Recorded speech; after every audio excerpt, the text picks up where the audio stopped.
खबर छोटी हो या बड़ी मगर बेबाक होगी।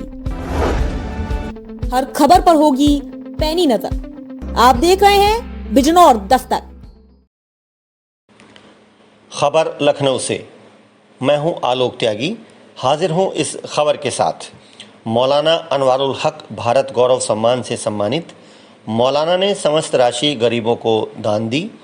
विश्व मानवाधिकार परिषद राष्ट्रीय कार्यकर्ता सम्मेलन और सम्मान समारोह का उत्तर प्रदेश अकादमी लखनऊ में आयोजन किया गया, जिसमें मौलाना अनवारुल हक को देश भर में सामाजिक कार्य करने पर राष्ट्रीय अध्यक्ष डॉक्टर M.R. अंसारी, पूर्व पुलिस महानिदेशक और संरक्षक विश्व मानवाधिकार परिषद M.W. अंसारी, पूर्व कैबिनेट मंत्री चेयरमैन दिल्ली अल्पसंख्यक आयोग जफर अली नकवी, राज्य मंत्री उत्तर प्रदेश श्री दानिश आज़ाद अंसारी, राष्ट्रीय संयोजक परसुल Goswami, Ram Iqbal Bahadur Singh, bar council of Uttar Pradesh के vice chairman advocate Prashant Singh, अटल बॉलीवुड एक्टर अनिल रस्तोगी, अभिनेत्री फरहाना फातिमा ने भारत गौरव सम्मान पुरस्कार देकर सम्मानित किया।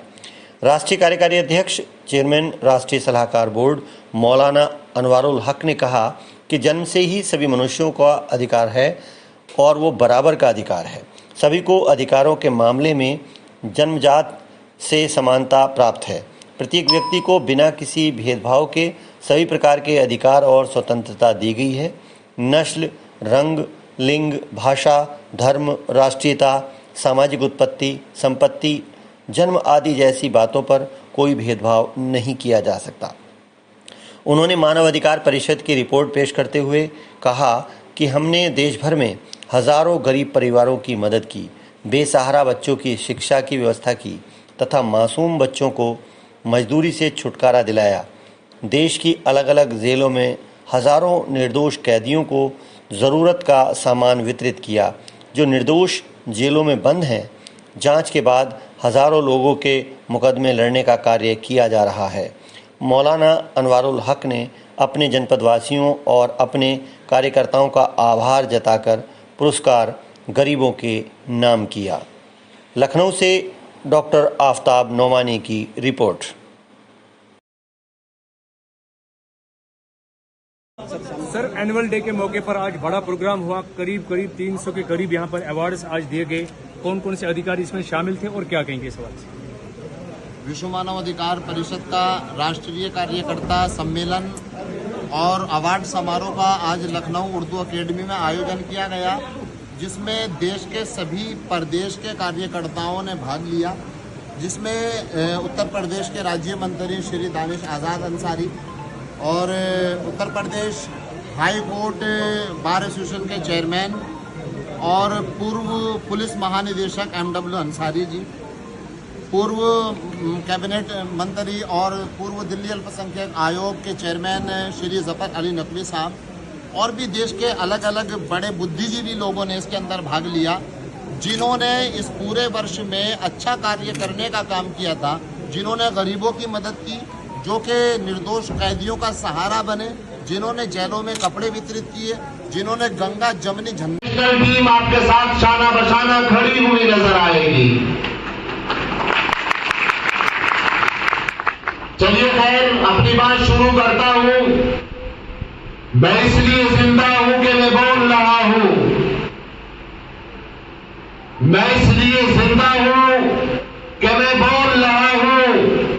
दुनिया किसी गूंगे की कहानी नहीं लिखती और सब लोग जीते हैं अपने लिए इस जहां में। सब लोग जीते हैं अपने लिए इस जहां में। जिंदगी का मकसद है औरों के लिए जीना। विश्व मानवाधिकार परिषद की इस टीम ने इस साल कम से कम 10,000 लोगों की मदद की है। उनकी मदद की है जिनकी मदद करने के लिए कोई उनके दरवाजे तक नहीं गया। विश्व मानवाधिकार परिषद ने उन बहनों के सरों पर आंचल रखने का काम किया है जिनके आंचल को उछाल दिया गया था। विश्व मानवाधिकार परिषद की टीम ने उन बहनों को इंसाफ दिलाया है जिनके आंसू सूख गए थे। विश्व मानवाधिकार परिषद की टीम ने इस साल भी 250 से ज्यादा मुकदमे लड़ने की जिम्मेदारी ली है। विश्व मानवाधिकार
विश्व मानवाधिकार परिषद के मुस्लिम भाइयों ने अर्थी को गाना दिया है, हमारे हिंदू भाइयों ने मैयत को दफनाने का काम किया है। यह है विश्व मानवाधिकार परिषद की ताकत। हमने इसी साल 1000 नहीं तकरीबन 5000 लोगों को कपड़े, जूते, चप्पल, तेल, साबुन, टूथपेस्ट, ब्रश, अंडरवियर बिना किसी धर्म के, बिना किसी भेदभाव के हमने जो निर्दोष कैदी जेलों में बंद है उनको पहुंचाने का काम किया है। हमने वो मंजर भी वहां देखा जब हमारी बहनों ने हमारे पैरों में पड़ करके ये कहा कि भाई इस जेल की 4 दीवारी के अंदर आए हो, ऐसा ना हो तो भूल जाना, आज इस मदद के बाद भी तुम्हें आना होगा, क्योंकि हमारे अलावा तुम्हारे सिवा और विश्व मानवाधिकार परिषद के सिवा किसी से उम्मीद नहीं जो इंसाफ दिला सके। अजीज दोस्तों, इस हिंदुस्तान की जेलों के अंदर जरा सी बातों को, झगड़े को लेकर के हजारों लाखों बेकसूर कैदी बंद है, न कोई सुनने वाला है, न देखने वाला है, न आंसू पूछने वाला है, न बच्चों को कोई परवरिश करने वाला है। अजीब सा तूफान है। एक आपसे उम्मीद है, आइए खड़े होइए, चलिए और देखिए उनके जख्मों को। खुदा की कसम सालों से कोई मिलने के लिए नहीं गया, किसी को 25 साल हो गए, किसी को 30 साल हो गए, सेंटर जेलों में उनके आंखों के अंदर जख्म हो गए हैं, लेकिन कोई पुरसाने हाल नहीं है। आज मैं आपसे वादा करता हूं, मैं कोशिश करूंगा, आपको भी करनी होगी। अगर हमें मुंबई से जरूरत पड़ी थी हमीदुल्लाह साहब की, ये बैठे हुए हैं, इन्होंने दिल खोल करके मदद की है। सैयद ललीफ साहब, गुलाम गौस साहब, अबू फहीम साहब, हमारी मैडम छत्तीसगढ़ से पायल एडवोकेट जी, और न जाने कितने लोग, मैं सबके नाम नहीं ले सकता।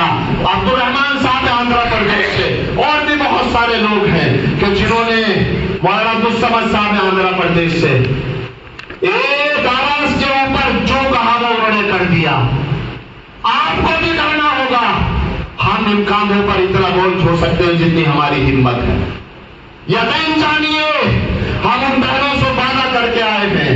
अतर साहब बैठे हैं मुरादाबाद के जिला अध्यक्ष, कितनी रो रही थी वो बहनें, बताइए आप, रो रही थी। उन महिलाओं का कोई पुरसाने हाल नहीं था। कहा था लौट करके आइएगा, जाएंगे जरूर, तो करेंगे आप या नहीं मदद, बताइए।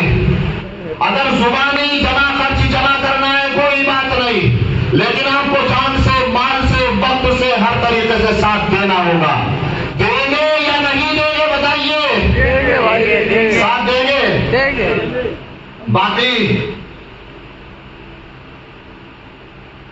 आज जो मानव अधिकारों का उल्लंघन इस देश के अंदर किया जा रहा है, भाई ने भाई के खिलाफ दीवार खड़ी कर दी, पड़ोसी के खिलाफ लड़ रहा है, जरा सी जमीन के ऊपर झगड़ा है, हम लोग एक दूसरे का हक छीन रहे हैं, न महिलाओं का सम्मान कर रहे हैं, सारी अपेक्षा सरकार से कर रहे हैं कि सारा काम सरकार करेगी। नहीं, हम लोगों को भी आगे बढ़कर के अपना काम अंजाम देना होगा। हम लोगों को बच्चों को पढ़ाई के लिए जागरूक करना होगा। हम लोग IAS की ट्रेनिंग और कोचिंग दे रहे हैं, और निःशुल्क जल्दी जिस तरीके से कोशिश पहले की गई थी फिर से कोशिश की जाएगी। इसलिए मेरी आप हजरात से गुजारिश है कि पूरे देश के अंदर जहां जहां आप हजरात रहते